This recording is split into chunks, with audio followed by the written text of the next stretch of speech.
it's more difficult to have a reserve of female rowers as a team, and it is more difficult to find and to reach them to try para rowing.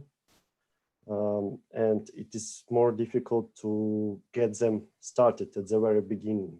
So it doesn't, it is not concerned for any specific class like years 3 or years 2.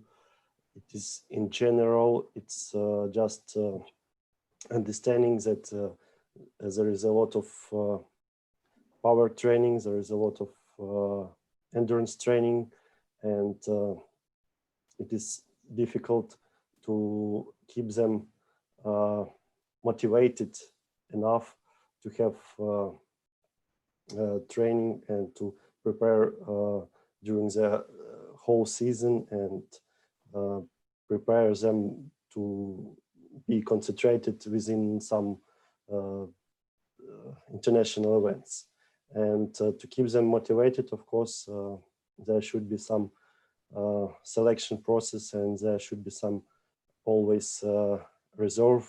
More candidates we have to the team, it is more useful for the coaches to have internal competition and then to have selection to the main team.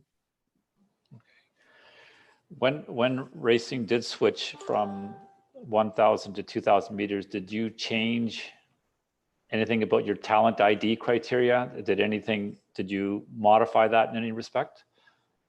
It is not, it hasn't specifically changed because as of the coaches' plans and as of their programs of preparation, at some stage of development of para rowing, we well understood there will be a switch to 2,000 meters, because it was not just a very sudden and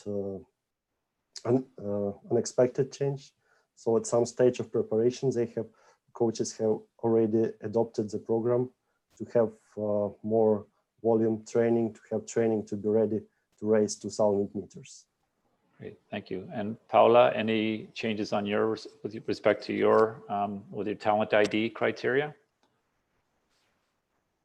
Not really. And then, of course, it depends what, you know, if they come from another sport, it is much easier to select them and to get them, let's say, ready to take part to a qualification regatta and so on.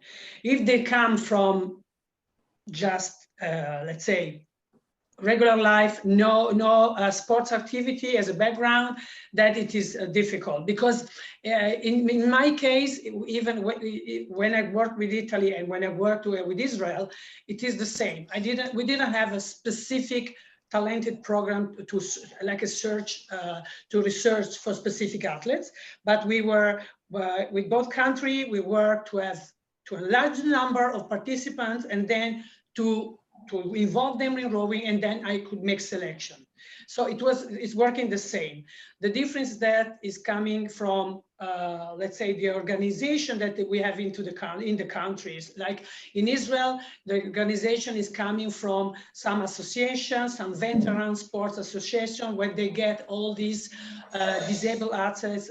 They get disabled from accident or from war or for any kind of injury. And then in Italy is different. We don't have the same situation like in Israel, but there are a kind of association where they collect the athletes. So, but if into this association we get people that are ready and athletes before, it's much easier to find and to get the good one that would be ready to perform in rowing. If not, the process is much longer, and I saw it is the same like in Italy and Israel.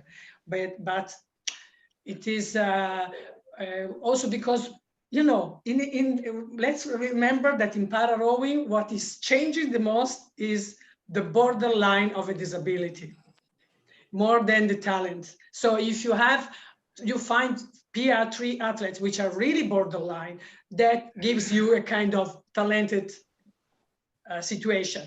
The same is for PR1 and PR2.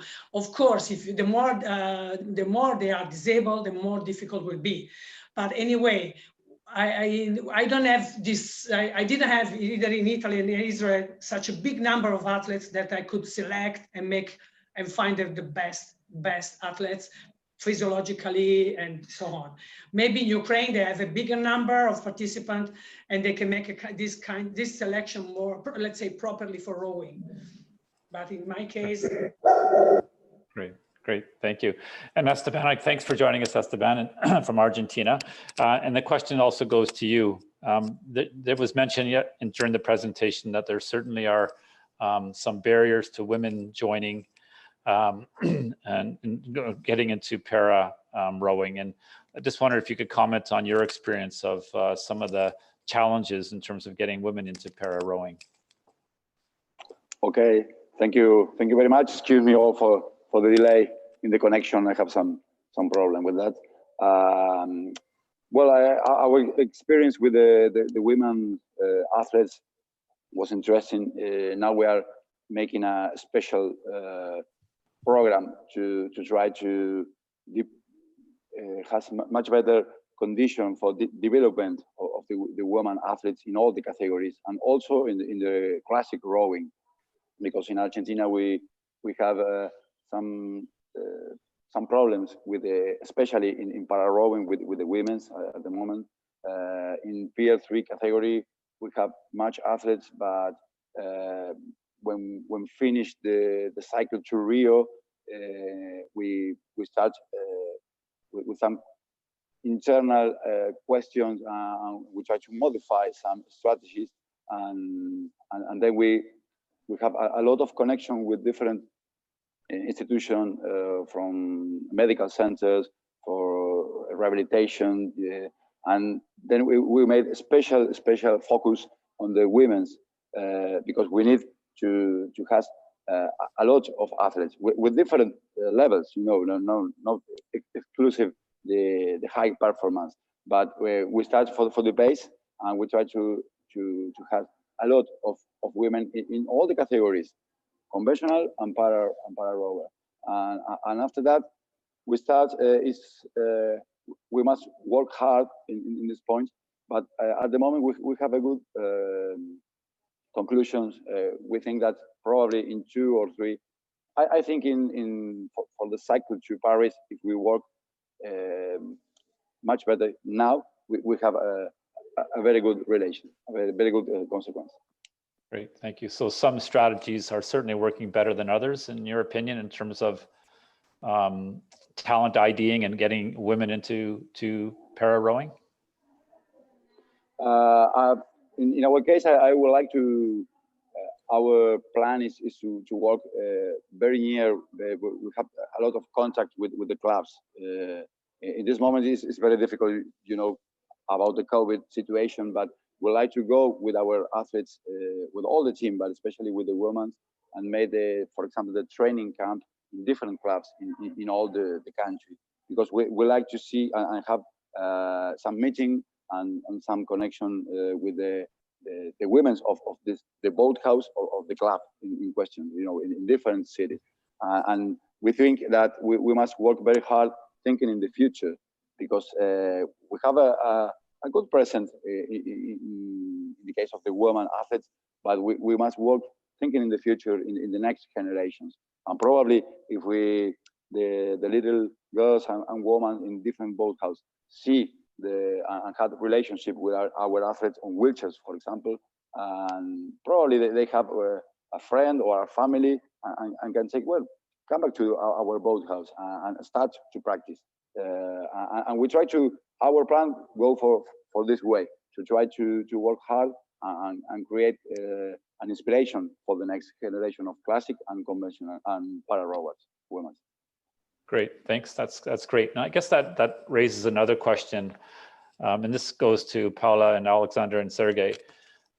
How, in your home countries, how much do you rely on the club system in your countries to identify, find, and help develop para rowers?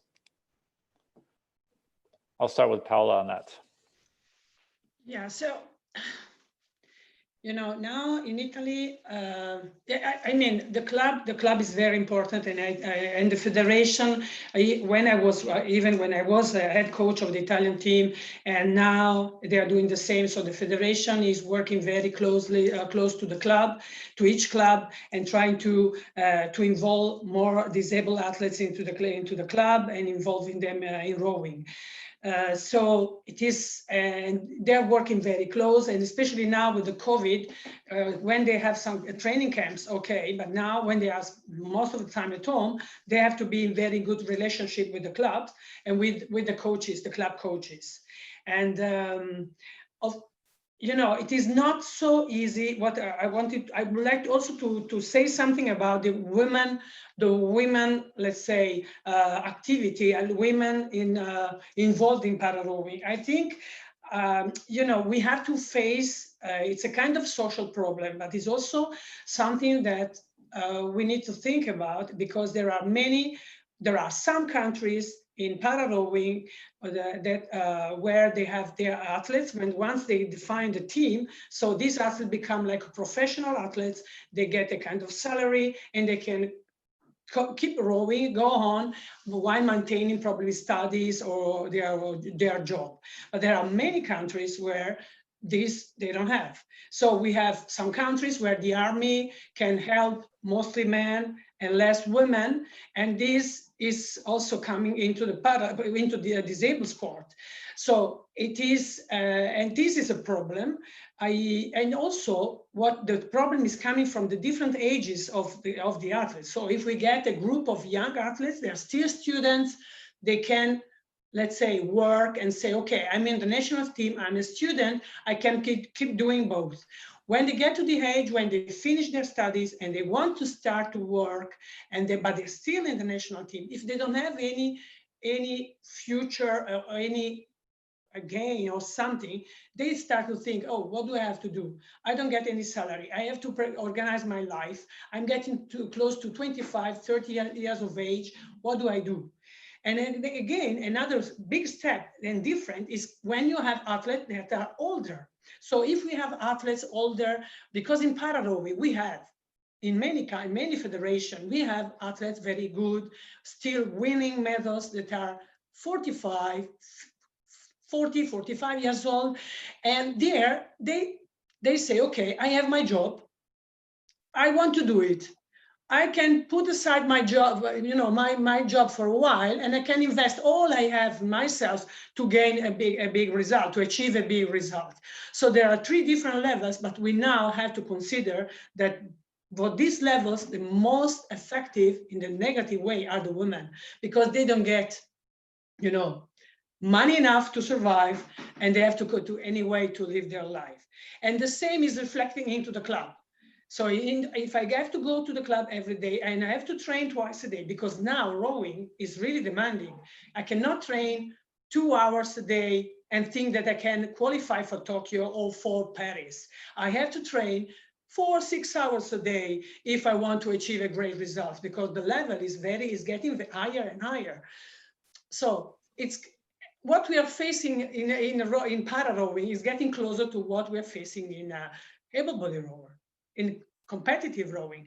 So we have to think, and that is, we are getting to the same point, and each federation, from my point of view, should get organized and say, okay, this is the Paralympic team, we have to treat them the same way of the other team, of the other athletes, if we want to think about improving.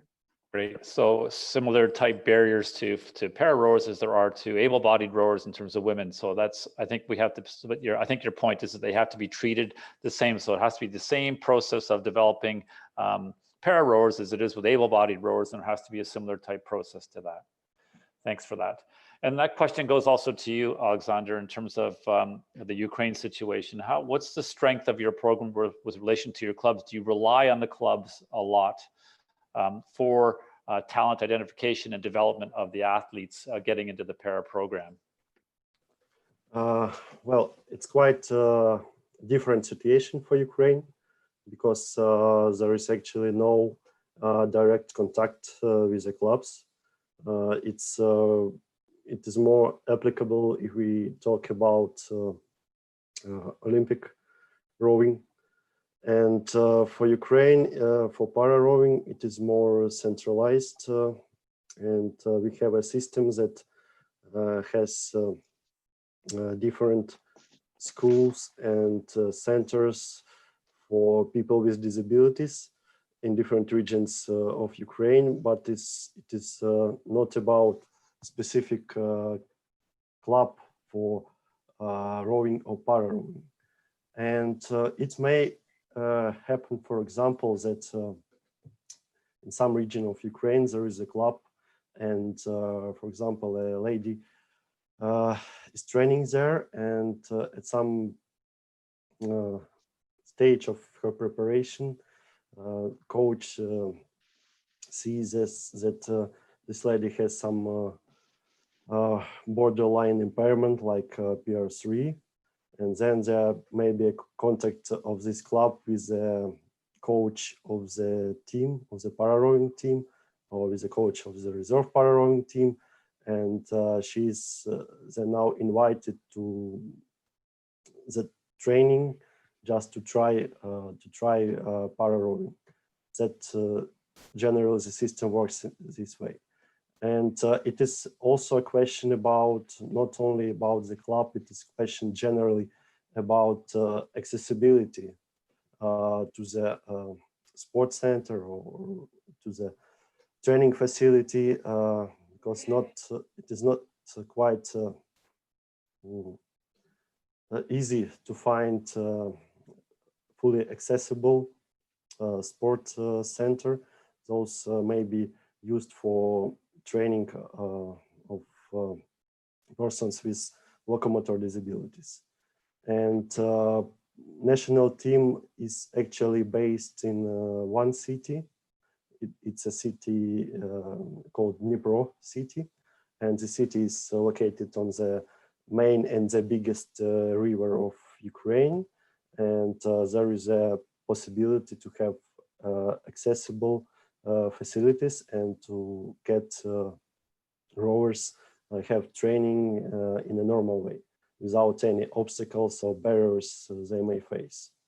So that's basically how it works in Ukraine. Great, thank you for that. And that leads very well into the next question that we've received. And it's how do you, within your countries and your para program, remain connected to your high performance program and get input into your programs? So another way of phrasing that, how integrated are you into your high performance program for able-bodied rowing? And the second part of that question is, how do you maintain the standards within your country with respect to para rowing and with respect to competition with potentially smaller numbers than, say, you would have in able-bodied rowing? So this two-part question, really. How do you remain connected to your high-performance programs and then get input into your program? And then secondly, how do you maintain the standards within your country within para rowing? So I'll ask Sergey to answer that first, perhaps, and then we'll move on to Esteban and then Paola after that. Okay, and this question to Oleksandr, please. Okay. Peter, I don't understand the second part, but if you want, I give the answer of the first part. Okay, sure. Thank you. I understand that in our case, it's a new process, and we are working together with in all the national team with the head coach of all the team. We are trying to modify some traditional style of work, and now we start a new style, and we try to make, for example, all the tests, the national tests together. Many years ago, we made different dates and different schedules, and we have another motorboat, and we don't work together. We don't have any problem. We have connection, but we don't work every day together on the water or on the video station.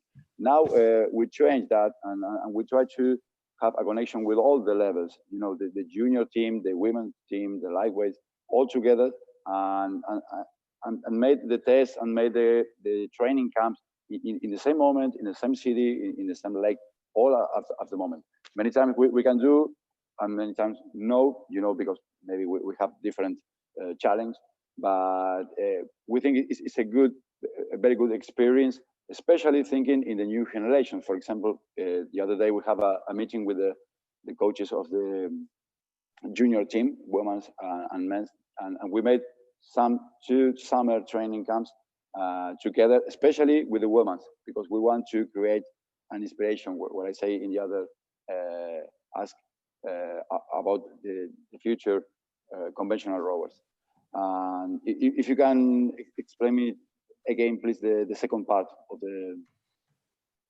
The second question related to within your country, you perhaps have smaller numbers within the para program versus the able-bodied program. So if that is the case, how do you maintain the standard of performance at a high performance level, and how do you create competition amongst the athletes if you have smaller numbers? Okay, thank you. Well, yes, it's a real situation. We don't have a lot of athletes, especially of have high performance in para rowing, and we use the national test, for example, to make a competition with a timetable, with a handicap, and also we try to create just a little. How can I say? We talked with all the coaches from para rowing in Argentina, and we made a league, just a little league for para rowing, and especially competitions all for para rowers, because many times we don't have a lot of competition, and we try to make a planification in which of all the regattas of the calendar, and we take part and we stay together, because in that case we have too much participation, and this is good for the motivation, especially for the athletes, especially. And again, it's very important. Now we're working very hard in the national test, because it's great to make together, and also the much important training during the week together with the conventional rowers. It's very inspiration for our rowers. Great, thank you, Esteban. That was excellent. And I'll go back to Oleksandr now in terms of the same question. So how do you keep that connection with the able-bodied high performance program within the para program?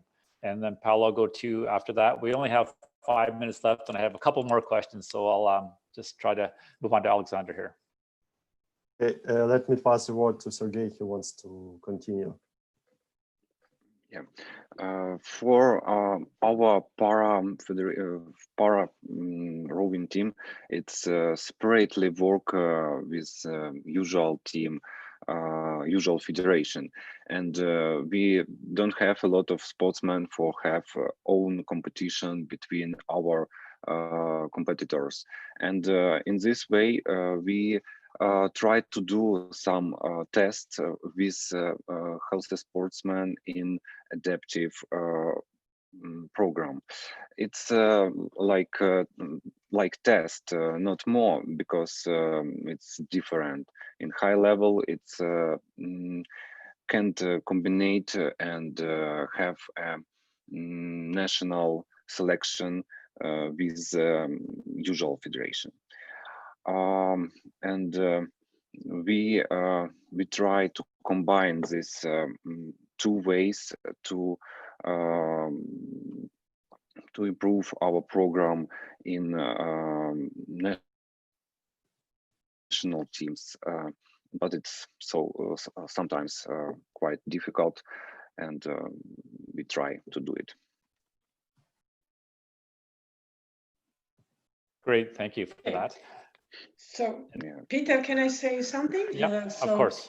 Yeah, so we of course, like you said, we don't have big numbers in our countries, and so the national federation have to think how to make it, interesting and so on. So I can tell you about two different situations. Like in Italy, so the Italian Rowing Federation took under let's say arms para rowing. So para rowing is completely managed and involved with the Italian Federation. So because of that, all the tests, physiological tests, training program are going together with the high performance able-bodied program. And I think this is a very good process. Another very good situation is that by doing this, so when the federation have to organize the competition for para rowing, all the races are included in the able-bodied rowers program. And when I started, I made a program where for the competition, we can have mixed crew and mixed club crews. So each coach can call and get in touch with the other coaches where they have disabled athletes joining together, making the boats, like the 4 double, small boats, big boats. And they have the possibility to do at least two races each athlete, so that we can mix a bit and create a kind of good competition, and also sometimes good level competition. What is different in Israel is that Israel is not under the federation. So it's para rowing Israel is under the NPC, so National Paralympic Committee, and that is a little different. But then when I started in Israel, I told Israel, okay, if you have a competition, include the para rowers as well, because anyway, they need to do some competition. The number is very small, but it is working a little bit. But there are two different completely level of organization, and I think, I don't know if in Ukraine or in Argentina is working like Italy. This I don't know, but in Italy I think this is good. It's very good. Great, thank you. It sounds like the story from all of you is that it has to be integrated as much as possible into the able-bodied side, and that seems to be the best way forward for it. That seems to be. We only have time for one more question, and it's addressed to all of you. And a coach has said, I have been a coach for 5 years as an able-bodied coach, and I'm very interested in getting involved with para-rowing. What are the 2 or 3 most important things for me to be aware of before I move into para-rowing coaching? And I'll ask all of you in turn to just have your comments. I'm not sure if Simon is online, but if he is, he could also be involved in this discussion as well. So I'll start with you, Paola, and then we'll move on to everybody through. And the question is, I want to become a para coach. How do I do it? What are the things I need to know? So when I started, I was not a para rowing coach. When we all started a long time ago, we decided, okay, we want to coach disabled athletes. And what a coach need to have clear in his mind is that we don't have to see the athletes as a disabled person, but we have to see where and in what is their ability to perform, to do in rowing. Of course, we have to consider their disability. Of course, we cannot forget about that, but we don't have to be afraid and to think that this is a limitation. We have to look and say, I am a rowing coach. I want to coach para athletes, and they have to become athletes in rowing. And I have to have clear in my mind that I have to teach them rowing, and the rowing that we teach to para rowers and to able-bodied rowers is the same. We have to think that we have to teach technical skill, improve physiologically, is the same of able-bodied athletes. This is my view. Wonderful, that's wonderful. Thank you for that. Oleksandr? Okay, let me pass again to Sergey. He wants to add. Okay, thank you. Yes, Paula, really good talk about not separate the opportunity to para rowers. You should hear them for any question, and then don't like to repeat their question if they have problems. They don't like to be requested for they check their problems. we teach them be themselves for doing everything that they need. And it's really important when you feel the sportsman in this situation and help them in any question. Great, thank you very much. And Esteban, the final on this, and then we'll say thank you. Okay, thank you, Peter. Well, I have the same vision like Paola, especially. I think the first point is to have the possibility to see in everyone who come back to our boathouse opportunity, and it's rowing. It's a rower, a potential rower, and this is, in my opinion, the first point. And in the technical question, I think we must try to have the much better version, sport version of these people on wheelchair or with a visual impairment. It's the same situation. Our challenge is to make the much better version on the water of these people. It's two points of view. Wonderful. Well, thank you to all of you, to Esteban, Sergey, Oleksandr, and Paolo. Thanks very much for participating in this. It was absolutely wonderful and lots of great information there. And thank you for being so open and candid with your answers. And again, thank you for participating in the 2020 World Rowing Virtual Coaches Conference. Thank you very much. Thank you. Bye. Thank you. Thank you. Thank you very much. Great. We will have a short 2-minute break and move on to our next session in 2 minutes time with Laurent Schmitt from France and Juergen Steinacker from Germany. We'll start in 2 minutes time.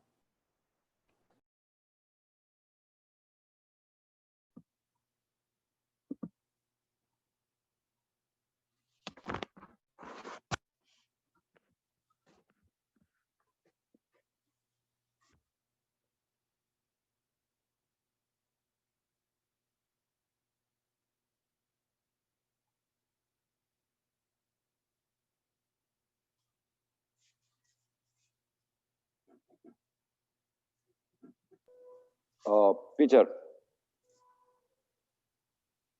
Yes, Esteban. Okay. No, I can tell you, excuse me for the delay. I have some problems with the connection. Really. No worry at all. It worked out well, so no worry. Thank you for coming on. And you can stick around, but the next session is on with Laurent and Juergen, so it might be interesting for you to stay on and listen. Thank you very much, and excuse me again. Thank you.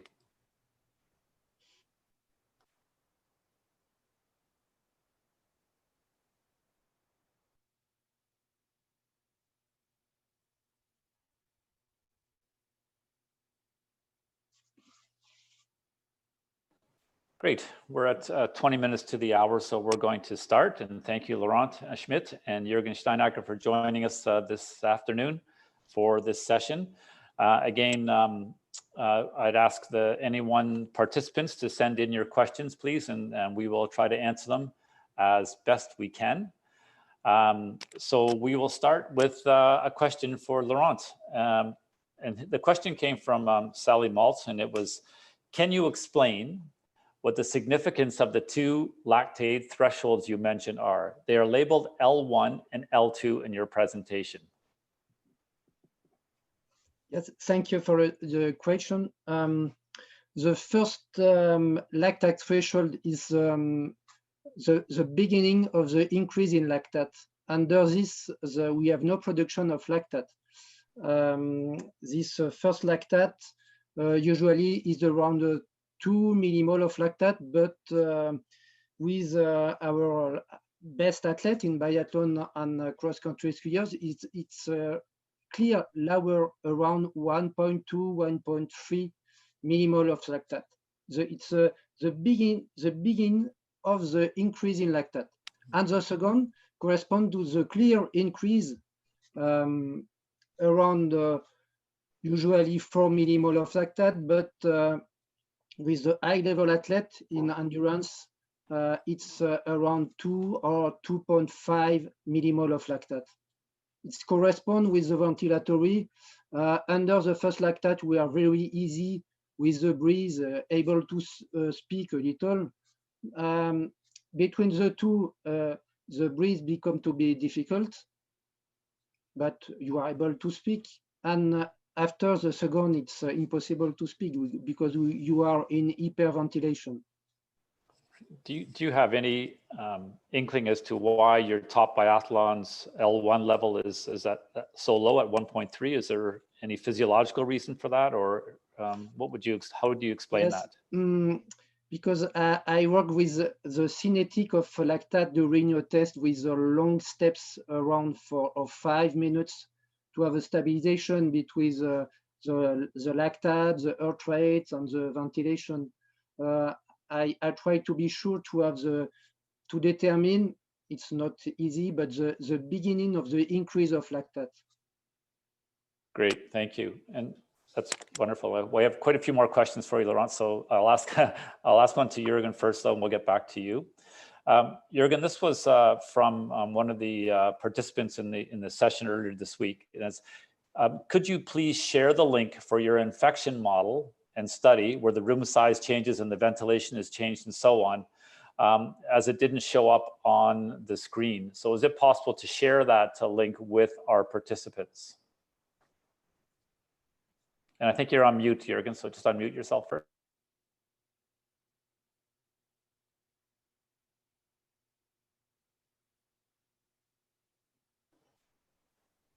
Yeah, there are many links on this presentation. So if I know the presentation, I can give the most references I can give to this. Yes. Okay. It was the link that had your infection model where you had the room, and then you changed the number of people and the size of the room and the ventilation. And yeah, this is on the. This should be on, and if you look down, there is a German newspaper, but they have an English version, and the link is down on the slide, and you can choose in this model by it's very instructive, and it's in English. Okay, it's on the bottom of the slide number 15. Bottom of slide. I'm not sure they have access to the slides yet, but if not, I have it here, and it's not a problem for me to put it in the chat. Is that possible for people to look in the chat? Yes, they can look in the chat, so that would be wonderful if you could. Yes, it's no problem. There is. Okay, wonderful. Thank you for that. It's a German newspaper, but they have this English slides there, and it's good. Great, wonderful. Thank you for that. We have a few more questions for you in a bit, Juergen, but we'll go back to Laurent for a question.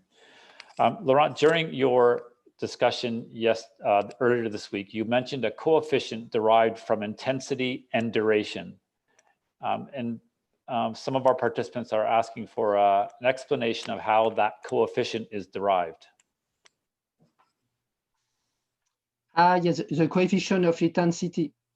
It's a very approach of the the Mujica intensity, and it's a specific word for the French team in cross country and biathlon, but very near. It's an exponential system. It's near the lactate kinetic. Because we have the time of the training multiplied by the coefficient of difficulty, because when we are under the first lactate threshold, the coefficient is 1, and after 1.5, etc., and until the maximum, which correspond to the maximum lactate at VO2 max. Great, thanks for that. Another question that came up for you, Laurent, is from one of our coaches. This is, please elaborate on some of the possible other benefits to low intensity training beyond the physiological responses. For example, is there less wear and tear on the body? Is there improvement of recovery? Are skills learned better? Is there reduced burnout? So you had mentioned during your discussion about training at a very low intensity as a different model, so more polarization that way. But are there other benefits to that as well? Yes, yes. It's very, very interesting approach of the training with this low intensity, because a life ago I was national coach during 12 years, and I began to work with low intensity, and I tried to understand why this intensity is so good for the health, but also for the maximum performance. Why, when we train at low intensity, we are able to perform at very high intensity. And it's very, because during my career, I work a lot with the heart rate variability to understand which systemic approach, all the part in the body which can be improved by this level of training. And it's especially efficient to improve the energy of the neurovegetative system, which is a very protector against the stress, against the ill, and to improve the capacity to support the high level of the training load, the very high training load. And also it's good to improve the systolic volume in the heart, and also the vascularization, and also the number of mitochondria. So this training at low intensity improve a lot of in a lot of part in the physiology in the body. It's why it's so effective, because it's not one thing which improved, but a lot of part. And especially for me, it's very important to improve all the system in the parasympathetic system in the neurovegetative activity is very, very important for the health, for an athlete, or for everyone. If you're a coach who has very little tools in terms of technology, let's say all you have basically is a stopwatch, how would you explain how they should train their athlete just with a stopwatch? They don't have, they might not even have access to a heart rate monitor. How would you how would you help them explain how to coach at the right intensity? How I explain to the coach? Mm-hmm. It's your question. It's a long work, because it's very difficult to explain to the coach with their culture. No, you train the athlete at too high intensity, because no, I work also with a French team in rowing, in the not with the man and the woman, and now particularly with the woman, and it's a long way to explain, but we have to prove, and it's all the publications are not sufficient to prove. In high level sport, we have to prove with the result in competition, and I proved with the cross-country skier, biathlete, also with the cyclist, and so with the swimmers, and so with some rowers in France, and in different disciplines. Now we use from more than 15 years this kind of training. Well, great. Maybe that's a discussion for next year's conference with you on that. This next question goes to Juergen. And during your conversation, or during your presentation earlier this week, you mentioned that returning to training after COVID might require a whole presentation just on how to do that. And if you're a coach, how should you approach the return to training after perhaps taking some time off because of COVID? Yeah, if that is, we learn now how to do. When I allowed, I can show one slide.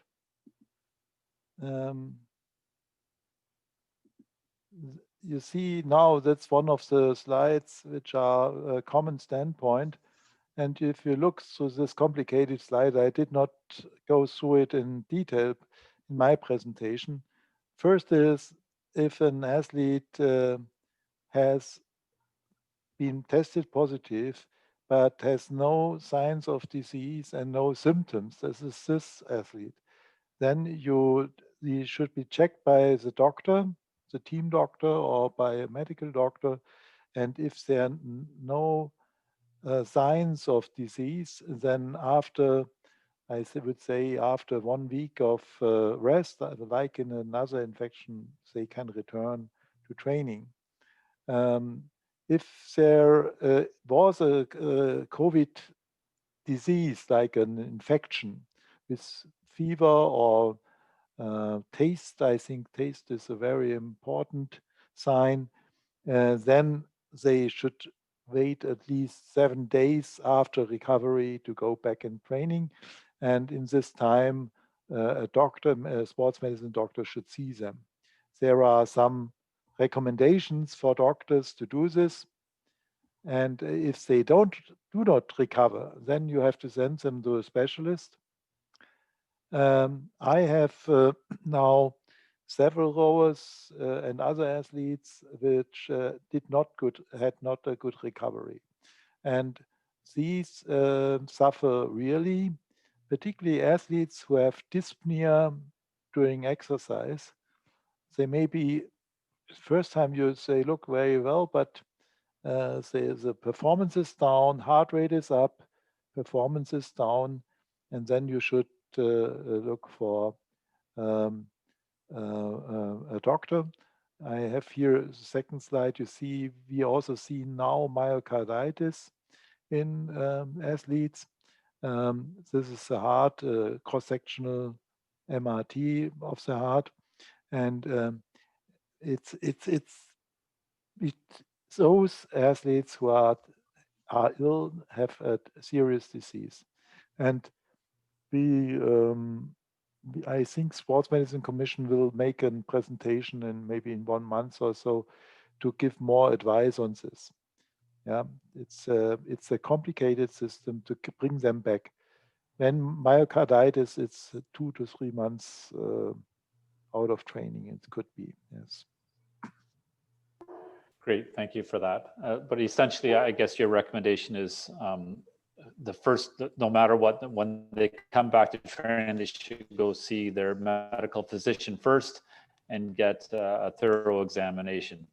Yeah, okay. It's also, you should, if there is no disease, then it's easy. If the performance is good, it's easy. But if the athlete feels not well or is fatigued, yeah, then give him more time. Let's say, particularly it's a viral infection, and you start, let's say, with easy training, low intensity, like Laurent says, but limited in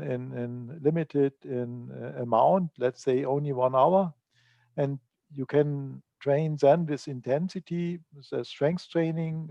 Let's say only 2 rounds of strength training, limited strength training. Strength training is always possible. And then let them recover. Let's say instead of 1 day recovery, 3 days recovery. And then you just build up performance slowly. It's every day, you don't lose time when you have 1 or 2 days more of recovery after such a viral infection. And if a team doctor has problems, he can refer him to me or the Sports Medicine Commission for consultants. Yeah, we talk about such athletes if they are rowers, and we don't charge. Great, thank you for that. Next question to Laurent. What are your recommended number of hours of LT1 training on an annual basis for different levels of rowing? Let's say you're a junior rower or a under 23 rower, under 19 rower or under 23 rower or senior rower. Do you have any recommendations or guidelines for the number of hours of training at the LT1 level? 18. You know, you want to know how many hours by year? Yes, for different levels of rowers, say under 19, under 23 years of age, under our senior. athlete? I am not a specialist at all of for the rowing, but for example, in cross-country skiers or yes, in cross-country skiers, in senior, around 21, 22 years old, it's necessary to have more than 700 hours for a year. And for 18, for example, near the end of the junior category, around 605, 50. It's because after in the maximum performance in senior, it's near 800 or 900 per year of the training, with amount a big part in under the first lactate threshold. Great. So it's reasonably similar to rowing in terms of the number of Yes, hours. I think it's in physiology, it's a sport very approach with a cross country or with the basic physiology.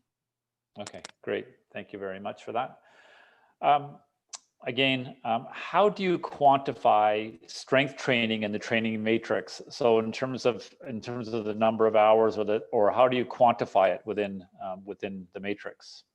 Yes, it's a problem because when we analyze the training, it's not easy to know in the publication sometimes, or when we analyze the training of athletes, how this strength training is calculated, because we can choose to add only the part of the specific training.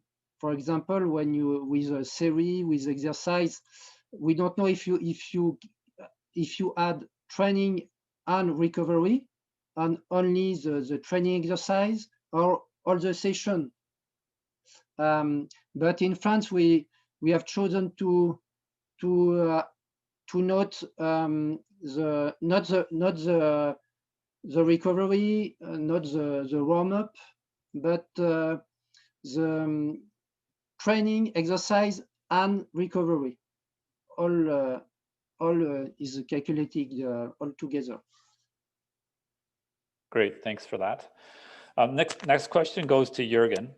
Juergen, there was a question from a participant saying they are responsible for running a number of domestic events, and you have done events with World Rowing that had some extensive protocols. What are the recommendations you would make to those who run domestic events in terms of a COVID protection scheme? Yep. We did in the same, we had a big discussion in Germany as well with rowing regattas, and we had discussions with how we should do this. Should we just skip all regattas? And in the very end, it's clear that we have to analyze the risk, and we have to analyze our mitigation possibilities. And this has to be done in any regatta. Rowing regattas are not small. Yeah, we have been in Poznan, 1,600 people. It is 500 people from volunteers. Yeah, and then we had a regatta near Ulm, where I'm living. Nürtingen, very nice club, and they had a regatta, and we said, okay, normally this regatta has about 600 people with volunteers. Yeah, say 700 people. So we limited the number. First, we said, okay, we look at the threshold, which is possible. Then we really translated the visa material. So the visa material was translated, and we adjusted this to the German rounding. But we went with a 25 or 30 pages manual to the local health authority. And we said, this is a visa manual, this is a translation, what deem you to be necessary? So we talking to the local or they talking to the local authorities, they refer to me, and then it's a discussion process. What are the mitigation necessary? Was very important, I think, we had an accreditation system. First, everyone said, "Oh no, it's too complicated." No, it was very simple. Everyone had to sign a form. First, to sign a form that they are free of disease, and secondly, they are also don't have accept the circumstances and make nobody liable for being at the regatta. Yeah? And then they get a small, it's not a accreditation, but they get a handband, so they are accredited. So you limit the number of people. And then by a simple accreditation process, you create reliability. People then say, okay, we belong to this event, and we all work together to be safe. And this was a very important step. And besides that, everyone was very happy. But we have also to establish something like you have to control masking.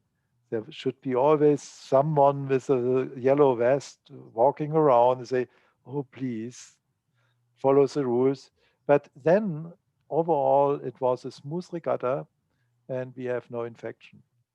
And we can also say from our European championships, we had no transmission between teams. We had probably within the teams, people were coming into the team with infection and transmitting maybe to the room neighbor, but not big transmissions and spreading to everyone.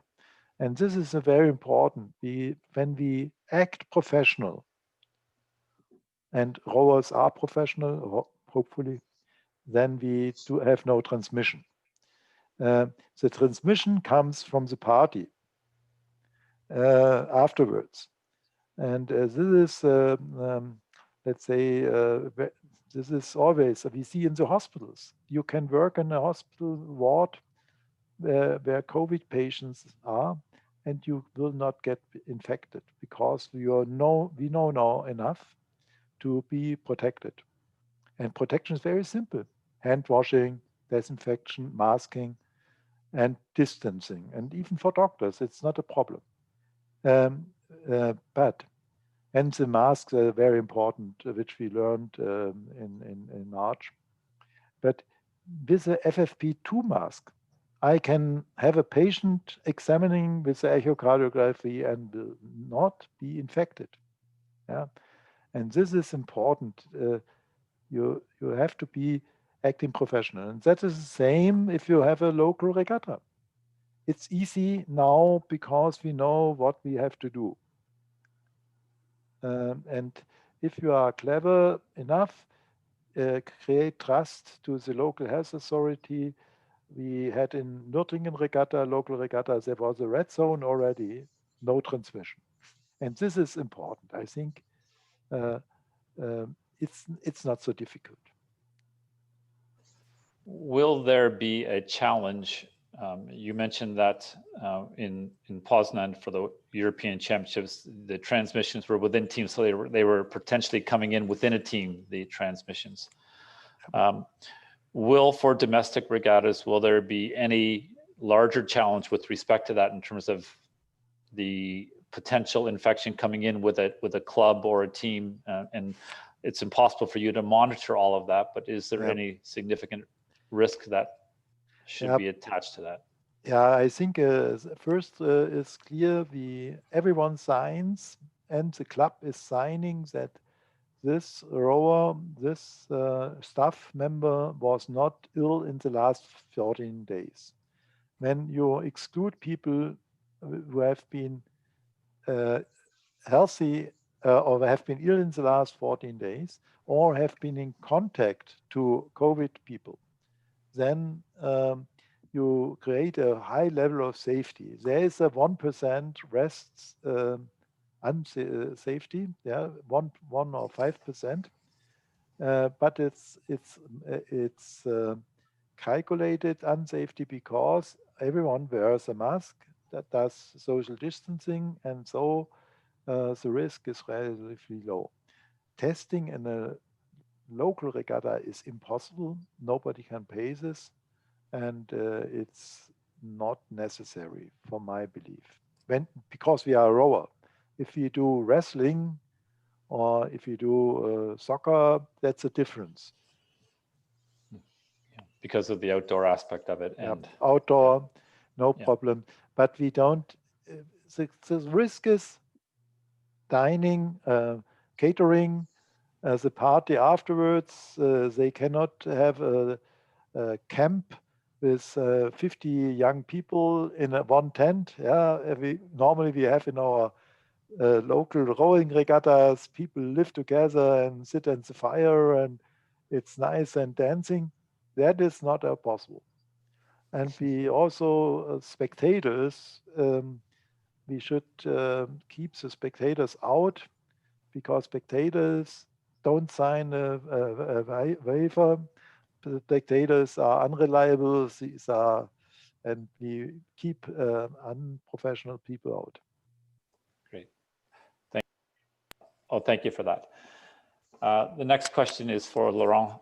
It relates to heart rate variability, and the participant is asking if you can explain a bit more about heart rate variability and how that relates and how you would use it with respect to LT1 training.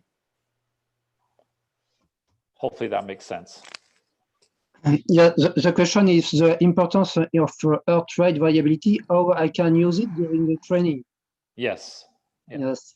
I work with since a little more of 20 years. I use heart rate variability in the training in high-level athlete in France in different disciplines. It's a clear progress for me to individualize the training, but it's very easy to measure heart rate variability. But the difficulty is to analyze the results and to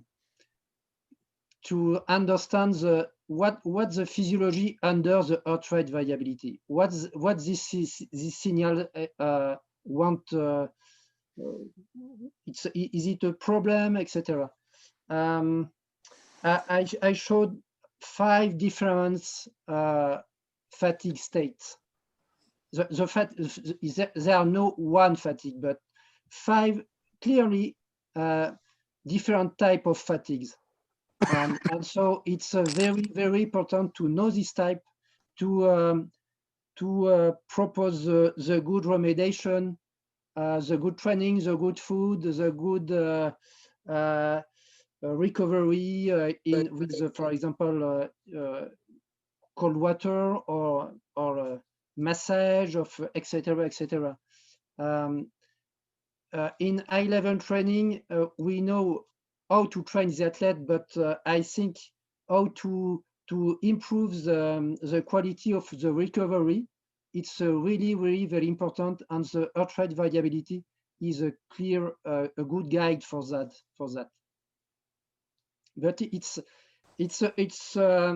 not so easy, because very often some use only one parameter in temporal analysis with only the big big of Hermesis D, in temporal analysis. When we use only this parameter, it's not possible to understand all the complexity of the physiology. We need to analyze with spectral analysis, temporal analysis, and with a lot of parameters to combine to well understand the heart rate variability. In my opinion, it's not a simple approach of the training. It's remain complex, and we have to improve the level of the knowledge in physiology for the coaches to well understand how to use the heart rate variability. Great, thanks for that. You did mention, I think I understood this correctly, that you had better success using it for recovery purposes, the heart rate variability. Did I understand that correctly? And if so, could you explain that just a little bit more? Yes, because for example, when an athlete is tired, first we have to know which type of fatigue. And two examples. You know, when you are in standing position, you are sitting, and after standing, when you have vertigo and difficulty in the legs, we have a problem with the baroreceptor, and it's a specific fatigue and hypotonia in the orthosympathetic system. So you have to stimulate the orthosympathetic system, for example, with speed in the training, with tyrosine in the food, etc. And on the opposite, when you are very tired with a low level of parasympathetic system, we have to propose low aerobic training, cold water, and a specific food with, for example, tryptophan. It's exactly the opposite. And we have also some other type of fatigue. So in my experience, only the heart rate variability allows to specify 5 types of fatigue and to guide in this way the recovery and to add some, because for the recovery it's very important to combine different tools, hydrotherapy, food, training, massage, etc., etc., to be very effective, because it's important to have a fast recovery for the athlete. Great, thank you very much. And we're effectively out of time now. And I want to thank Laurent, yourself, and Juergen for participating in this question and answer period. And also thank you for your excellent presentations at this 2020 World Rowing Virtual Rowing Conference. Thank you very much. Thank you for your invitation. It was a pleasure. Thank you very much. Great. We will begin our next session in about 5 minutes time with Thomas Losnegård from Norway and Guin Batten from Great Britain, talking about learning from cross-country skiing with respect to how it can be related to coastal beach sprints, and Guin questions about coastal beach sprints. So we will return to the conversation in about 5 minutes time. Thank you.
Hello and welcome everyone to this next session of the question and answer period for the 2020 World Rowing Virtual Rowing Conference. I have the pleasure of having Guin Batten from Great Britain here, who's one of the world's leading expert, if not the leading expert on coastal rowing. And Thomas Losnegård from Norway, who has done a lot of research on sprint skiing and its potential relationship to coastal beach sprints. So we have, thank you for joining us, both Guin and Thomas this afternoon. Thank you very much.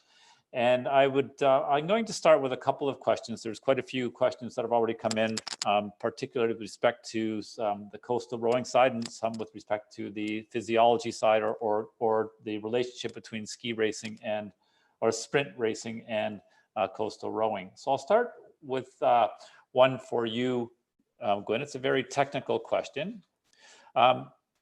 This participant would like to understand the position of the blade, which will brake the boat for the first 90 degrees during the 180-degree turn. First of all, should the position of the blade be reversed under the water? And for the phase of the shaft stop, do you have demo images for this phase to better understand what is happening underwater?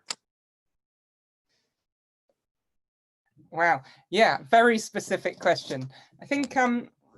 I don't know if you guys can see me a little bit on the screen, but if you're imagining this is the oar here and this is the shaft, really what you want to do is you're coming in to the turn. So this is the 180-degree turn at the end of the beach sprint. You're basically using the shaft to slow the boat down, and it will start to turn the boat, which we've been calling the slingshot. And when you're traveling at full speed, there is a huge amount of energy placed on that shaft. And if you try to, let's say we put the blade, if you tried to completely reverse square that blade, you would probably not be able to hold the amount of power on that. So as you come in, you bury the blade down into the water, and then gradually as you slow, you can control the amount of power that comes onto you in your seat. And of course, your hand is now up against your body and you're using your weight on that. I would say it really depends which boat you're in and in which seat you're in as to whether or not you would bring the boat, how far and how quickly you would bring the blade onto the reverse square. So there are some really great videos inside. If you go onto World Rowing's YouTube channel, there's some great videos of the racing that took place in Shenzhen. It's got some really good aerial drone shots of the boats going around the top end. And you can see a massive range of some of the guys using the shaft stop, and some of the guys that just use the bottom of the blade to slow themselves down. So some great videos there to dive into. And that's available on the World Rowing YouTube site, Guin, all of those? Great. Yeah, it's a 3-hour long block of video, and somebody very nicely has written in the comments underneath the times of the men's solo final, women's solo finals, of all the finals. So you can go straight to that inside the 3 hours if you want the finals. Great, thanks for that. We'll get back to you in just a moment, but this next question is for Thomas. You mentioned during your presentation that the maximal oxygen uptake is the most important factor in terms of performance, not just for endurance, but interestingly also for the sprint skiing. And I was wondering, or the participant was wondering, if you could potentially just add a little bit more to why you think that is, why the VO2 max is the most important determinant of performance when it comes to the sprint skiing as well as endurance.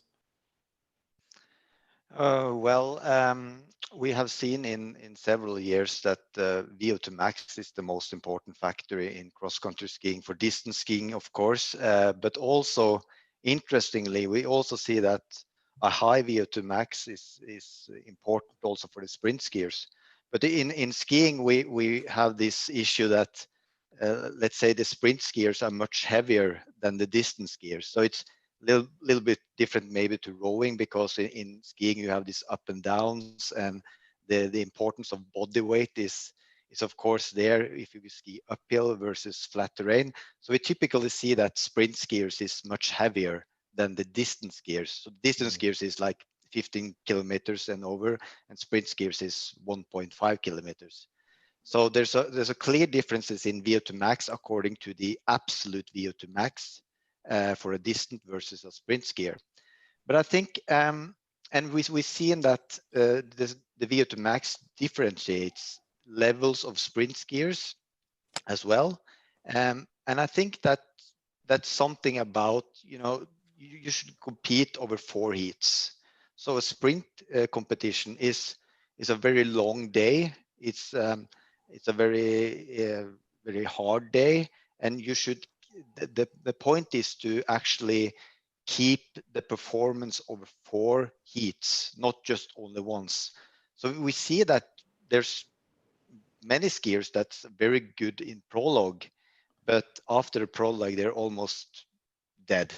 So they just keep up 1 heat and not for 4 heats. So I think maybe VO2 max is one important factor of this endurance ability, but also as I said in my presentation, I think there's something else in addition to the VO2 max about having this ability to recover. And maybe VO2 max is one important factor for the ability to recover, but I also think there's other factors that actually play an important role that we don't know actually today. Yeah, you did mention during your discussion that perhaps the ability to clear the lactate quicker might be one of those reasons, or there might be some other potentially parts to why they recover, why they can continue to do well heat after to quarterfinals, to semifinals, to finals. And that's an interesting discussion. And it's clearly one that would be of importance to coastal beach sprints because it has a similar type format to it. But you also mentioned that one of the in terms of race preparation and race recovery, you talked about treatment of respiratory system. And there was a question as to, there was uncertainty what that meant. So the treatment of the respiratory system, to what types of treatments do they do to for the respiratory system to allow recovery? Well, it's a particular issue in cross-country skiing because you have this kind of cold environments. And what I mentioned about, let's say, the respiratory system is more for the race the next day and not necessarily between heats, because what we have seen in sprint skiing is that it's very hard for the respiratory system, that you should compete, especially in the altitude with cold environments and so on. So they treat the athletes, I'm not sure actually how they use it, but there's different kind of treatments for the respiratory system for the next day that's coming after the sprints. Okay, thanks for that. The next question also is for you, Thomas, and then there'll be a question for Guin after that. But this participant would like to know, what with a shorter time between races than 25 minutes like you find in sprint skiing, what would you do to maximize the readiness to race again? So let's say you had only a 10-minute time interval between races. How would you prepare in terms of recovery for that? Well, first of all, we see a clear difference between, let's say, 30 minutes and 20 minutes, according to the physiology and how you should actually have the ability to recover. Because if you have like 30 minutes, you probably have the ability to recover most of your, let's say, your anaerobic capacity. But under 20 minutes, if you do like a 3-minute all out, it's very hard to actually recover your anaerobic capacity. So it has been tested several things over the last decades. What kind of recovery protocol should you use actually? But I think that maybe if it's like 10 minutes, I think you should do more or less nothing, or at least try not to do that much. Because the issue in cross-country skiing, the reason why they actually do this kind of active recovery is because of the cold environments. Right. Because you need to keep up your body temperature. We know that it's very important. Yeah. But in terms of, let's say, clearance of the lactate, it's not necessarily, let's say, necessary to do that, because it's, if you clear, you have this kind of active recovery, you could potentially clear your lactates faster, but it doesn't necessarily influence your performance. So we know that some athletes have a higher lactate clearance, and that's positive, but it's not necessarily that you should do this kind of active recovery because it costs a lot of energy itself. Right, doing that. Okay, thank you for that. There's a second part to that, which I'll get to in a moment, but I'm going to go back to Guin for a question here that was received from one of the participants. You mentioned during your presentation, Guin, that there is a coastal race module, which we know about, and a coastal rowing, world rowing coastal booklet. How does a coach access those, the race module and the coastal booklet? Yeah, great. So the coastal race module is available at the moment through World Rowing, and we're training the coach educators. So we're training a group of coach educators to be able to deliver that, and primarily at the moment, because of the limitations of COVID, through the virtual means. So it's a theory part, and then when lockdown or when we are able to travel and come together, we're hoping to be able to put the practical side of that race module together. So my best bet is if people are interested in it and interested in doing that course, talk to their national federation, but also drop World Rowing an email, and we'll look at demand and stuff like that. As far as the booklet's concerned, I've had really positive feedback from the booklet, and it's available on World Rowing's website. And if you need to look down through the coaching part of the menu, and it's in there as the resources. Or if you type into Google World Rowing coaching booklet, I'm imagining it may take you straight to the PDF that is the booklet. I know that at the moment it's in English, but I know that there has been some work and hoping to get it translated into some other languages in the next few months. So watch this space. Great. Thank you, Guin. Question for Thomas. And this is again going back to the physiology side of things, but you mentioned that the sprint athletes effectively do a similar type training in terms of the low intensity training to those of the distance athletes, other than they perhaps do more strength and speed work at the sprint skiers do as compared to the distance athletes. Could you give a bit more of an explanation of why you believe that the majority of the training should still be for the sprint skiers in the LIT range as opposed to higher intensity training? Well, I think first of all, as I said earlier, it's important to notice that this is 3 minutes, but it's also 3 minutes times 4 times in skiing. So it's a very demanding day because you should warm up, you should compete the heats, you should do maybe some kind of warm down, re-warm up, and so on. So it's a very long day. And I think what skiers have tried to do is also try to train less low intensity training, but we have seen that this is not necessarily worked very good for the athletes. So in Norway, at least, we have a very strong tradition of this, as also Steven Seiler says, this 80-20 endurance type of training, meaning that within 10 sessions, you typically have 8 sessions with low intensity and 2 of high intensity. And we've seen in practice that this system works very good for both the distance and the sprint skiing. And I think also, even though it's called sprint, it's not necessarily a sprint because it's 3 minutes. And you actually target many of the same physiological factors in sprint skiing as well as in distance skiing. So the differences is not necessarily that big, I think. So that maybe is the most important thing. Okay, that's interesting, and yeah, very interesting. And do you think that with the beach sprint event, which includes a running component and then jumping into a boat and rowing, so it's a little bit less of a there's 2 different components to, I guess, the rowing part and then the running part. And do you think that might change the training, given the fact that there are two different components to it? So it's more like a biathlon in terms of the component of running and rowing? Maybe, but I think still there's the important here is to actually keep the performance over several heats, because that's the important thing here. You should not reduce your performance from heat 1 to heat 2.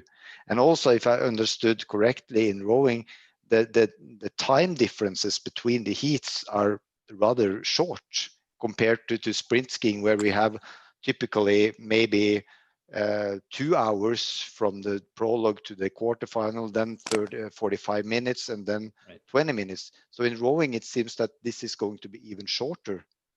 And I think that's important thing in terms of the training, because that maybe is more related to this endurance capacity as well.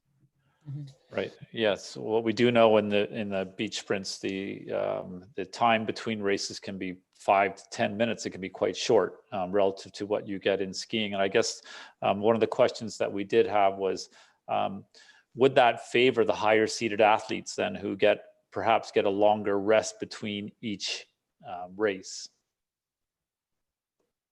And I guess your answer to that is probably yes, because they have a little bit longer time to recover. But I'd like to hear your thoughts on that. Yeah, I think we had the same issue in cross-country skiing in the early days, because then you were favored if you were in semifinal 1 compared to semifinal 2. And we saw that 70 to 80% of the winners, they came from semifinal 1. So a little change in the recovery time induce a big difference for the athletes. So I think that's something to maybe think about, how this should be fair. And also maybe the prologue is even more important. If you win the prologue, then you have a better seeding for the next round and so on. So that's also an important thing in terms of training, I think. Okay, great. Thanks for that. And I know Guin has her hand up, so perhaps Guin, do you want to respond to this? Yeah, so a couple of really good points really that Thomas was saying. He was saying that actually this isn't really sprint, or the skiing isn't really sprint. I think, if we think about it, it's like running. We're more familiar, I think, with running on the track. It's like running 1,000 meters or 1,200 meters, and the guys call it middle distance. So perhaps it's more middle distance than sprint.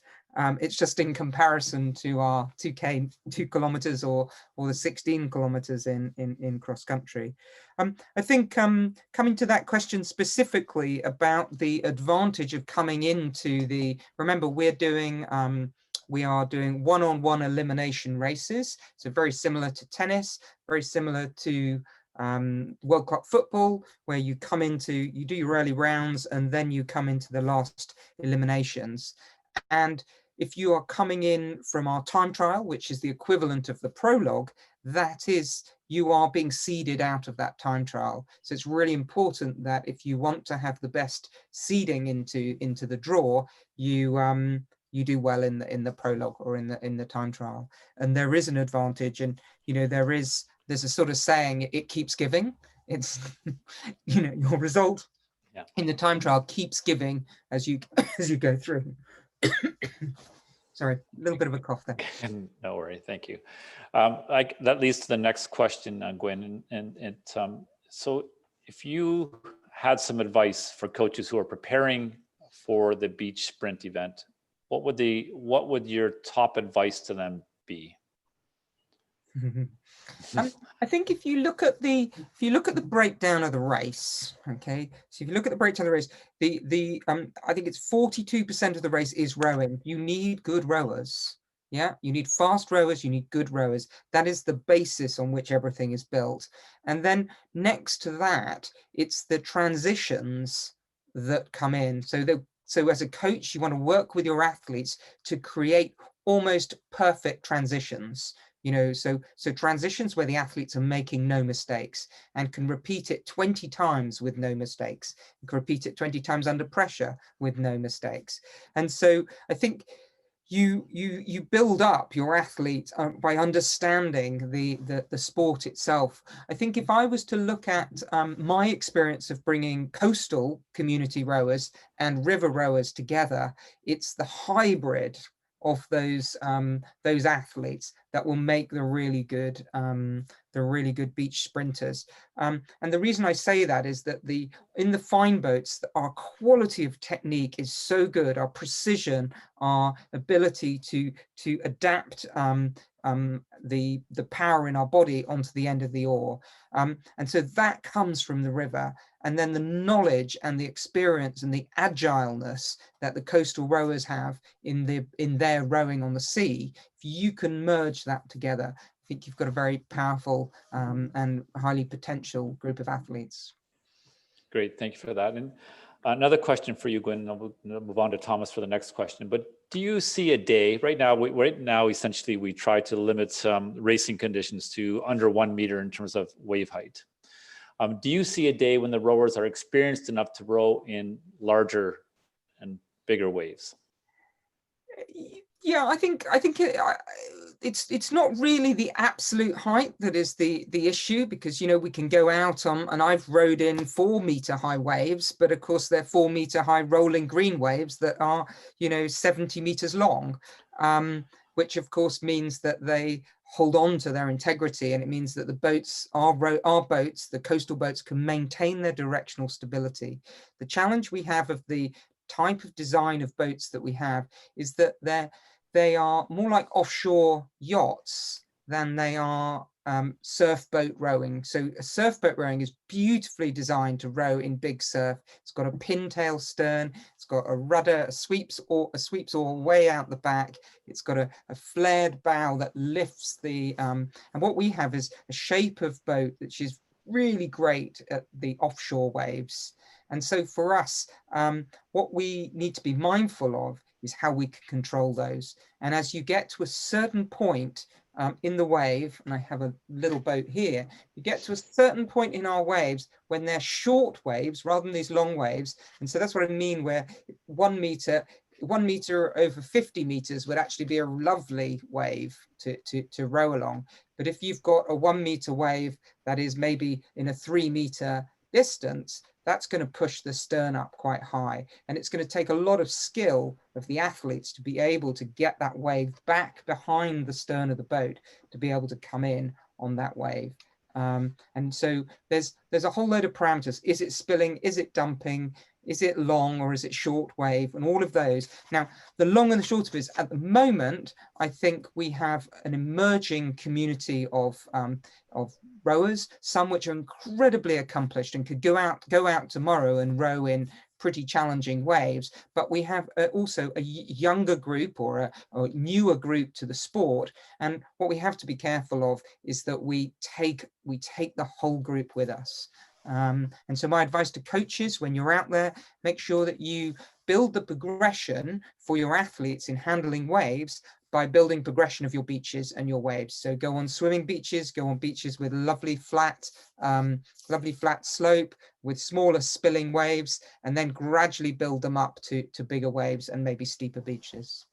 Long answer, great question. No, great, thank you for that. Next question is for Thomas, and I will remind participants, if you have any questions, please send them in. Thomas, excuse me, how do you incorporate speed and strength into your skiing program? And how can you see how this will be done into the rowing beach sprint type of training?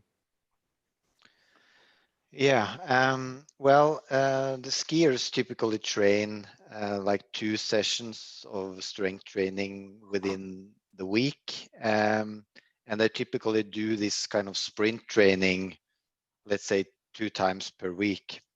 And I think when we started in about sprint skiing for nearly 20 years ago, we were actually looking to middle distance events such as 800 meter running. We tried to look at what the athletes did on the training. And many skiers tried to simulate what the middle distance runners actually did, but that was not necessarily the perfect solution for cross-country skiing, because the 800-meter runners, they were training in a way that they should keep the performance within 2 minutes, and that's it. They were not concerned about dealing with this several times. I think that's a very, very important message for all the coaches here. So in terms of sprint training, the sprint skiers seldom train longer than, let's say, 10 to 15 seconds, and it's more like maximal sprints. So they don't do this kind of 30 seconds or to 1 minute, or they don't necessarily do the sprint heats that they do in the competition. They don't do that on training actually that much, because it costs a lot. It costs a lot of energy, and we have seen from a practical point of view, if you do like 3 times or 4 times 3 minutes in an exercise with all out exercise, that costs a lot, and it doesn't necessarily help you to get to a next level. So of course you need to do some kind of specific training, but we have seen that too much of this kind of specific training costs too much for the athletes, and they actually don't get this kind of they don't get into better form of this.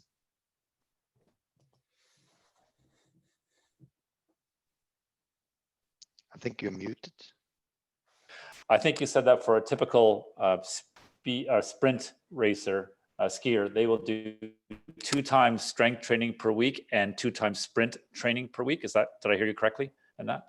Okay. Yeah, that's the typical week for sprint skiers. And as I said, they don't necessarily have the very different to a distance skiers. They have more focus on the sprint, short sprint, start, acceleration, so on. But in majority, the training is not that different. And this is have been evolved over the last 20 years, actually. Right, since the beginning of this. And that brings to another question that we had for you, was that you mentioned in your discussion the other day that you said reloading the MOAD is highly important. And could you first of all explain what MOAD is, and secondly, why it's so important in terms of the recovery for the athlete? Yeah, well, the MOAD is kind of a method for the anaerobic capacity. So first of all, we can measure the maximal aerobic power, which is the VO2 max. That's easy to measure. Everybody can measure that. But in terms of the anaerobic capacity, we don't necessarily have a very good method for investigating or analyzing the maximal accumulated oxygen deficit, which is let's say, the best method for investigating the anaerobic capacity. So in sprint skiing, there's VO2 max is clearly important. The technique or the efficiency is clearly important. And the third factor is the anaerobic capacity. So anaerobic capacity is closely linked to the muscle mass of the athlete, meaning that if you are higher muscle mass, you typically have a higher anaerobic capacity. But what is actually important is to, let's say, reload this anaerobic capacity over several heats, because you can reach your maximal oxygen uptake from heat 1 to heat 2 to heat 3. That's probably no problem at all. But the issue here is to actually reload your anaerobic capacity so you can have this kind of high energy turnover from heat 1 to heat 2 to heat 3 and so on. So that's what I have been talking about. Is of course important to have this high anaerobic capacity, but it's even more important to have the ability to reload this anaerobic capacity, and that is an aerobic process actually. So you need to combine very high aerobic power with anaerobic capacity, and also have the ability to reload this anaerobic capacity. And this is what I think is really interesting about the sprints. And it's going to be a real challenge for you as well in rowing, to find the optimal way of train, let's say, the reloading of the anaerobic capacity. Yeah, that's a very interesting question. And sure, we'll come back to you with some questions about that in the future. Very good. Next question is for Guin. Are the same rowers being successful at both the enduro version or the endurance version of our sport and the beach sprint version? So are they the same athletes, or are they different athletes, or where do you expect to go in the future? Yeah, so it's quite interesting. I think at the moment we're early in our days. We're early days in the competition, and I don't think we are still getting great ranges in sizes and dimensions of athletes. And what we do have is in the men's solo from the endurance and the beach sprint was won by the same individual in the men's solo. But that wasn't necessarily the case, and some of the athletes from beach sprint didn't come to the endurance. So there's a real mixture. So at the moment, I think I will sit on the fence and let the stats do the talking. But I think there's something that is common with the athletes that are doing well in both, and that is, and I call it rowing agility. So it's the ability to handle different types of conditions. So 1 minute you might be rowing into a wave with a very strong headwind. So it means that your boat is traveling very slowly and you're racing into it.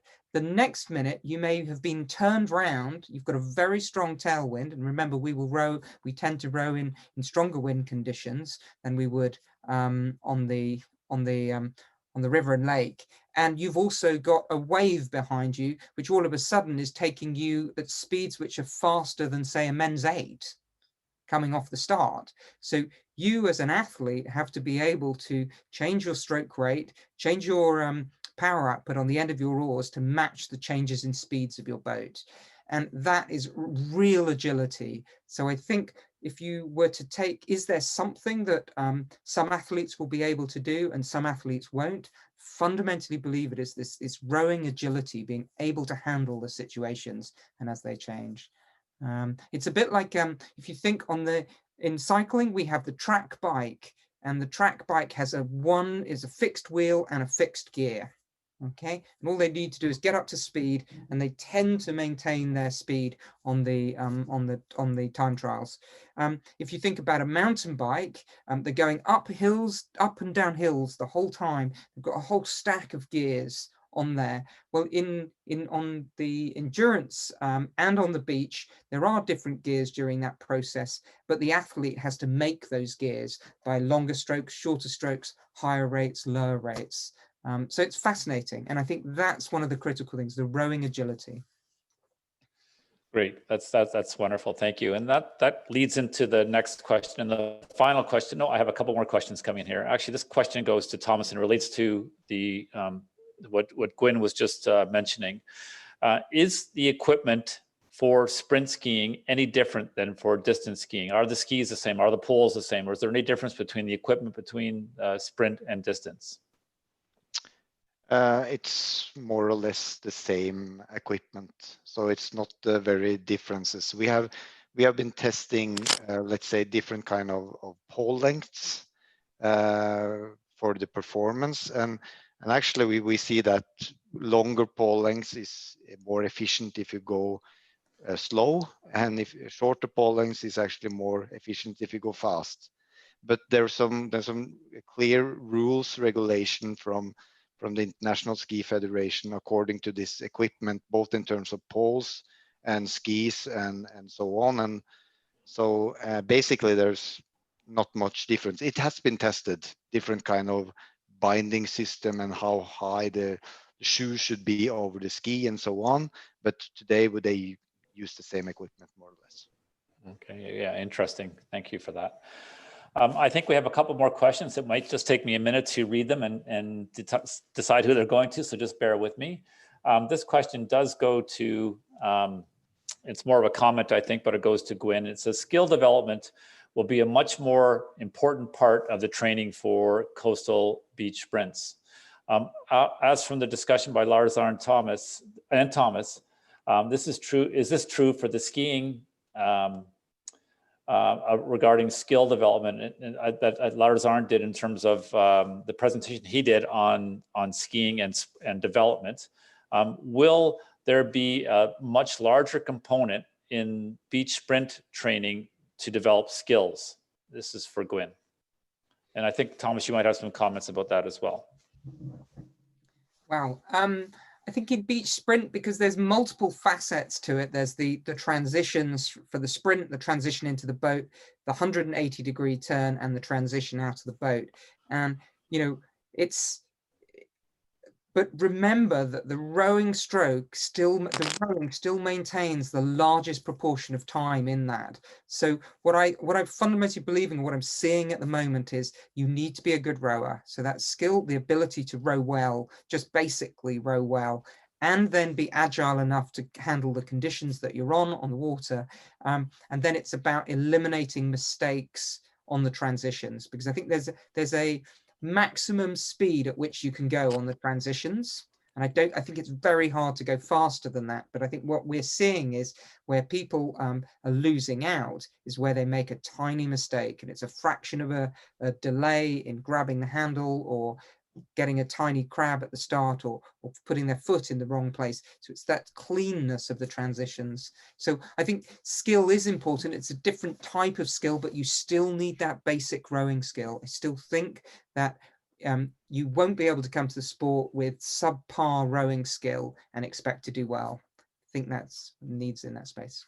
Okay, great. And Thomas, you might have some experiences with respect to sprint skiing and how that maybe the skill development was changed or looked at differently after sprint skiing was introduced. Yeah, we clearly see some new, let's say, new techniques that have evolved from sprint skiing. But I think in terms of training, I think it's important to have methods that the athletes can actually train on those speed they are competing on without, let's say, the downside of the loads, the high loads. So is it possible to, let's say, deal with the equipment or anything that the athletes could perform the technique in that speed they are competing in without having heavy loads on the training? So in cross-country skiing, we certainly have the ability to reduce the friction on the roller skis while summer training, for instance, meaning that the skiers can actually go on very high speeds, but the training load is rather low. And similar kind of training on the treadmill inside with no air friction and so on. So it has been, you know, we are trying to let's say deal with these issues, and this is somehow similar to what we see in speed skating. They need to train on this, let's say, high speed, but they don't want to have this very high external load all the time. Yeah, that's interesting. Yeah, very interesting. And I guess that I think we're through or have concluded all the questions we have, and I want to thank both you, Thomas and Guin, for contributing to our session today. It was very excellent and lots of great discussion and answers, so I appreciate it very much. I want to also thank you for your presentations this past week for the 2020 World Rowing Virtual Coaches Conference, and we hope that we can have you again at our conference in the future. Thank you very much. Great, thank you. Great, thank you. Thank you. And thank you to all our participants for your questions and for your listening to today. It was much appreciated, and hope that we were able to answer all of your questions, and we look forward to seeing you again at the next session of the World Rowing Virtual Coaches Conference. Thank you.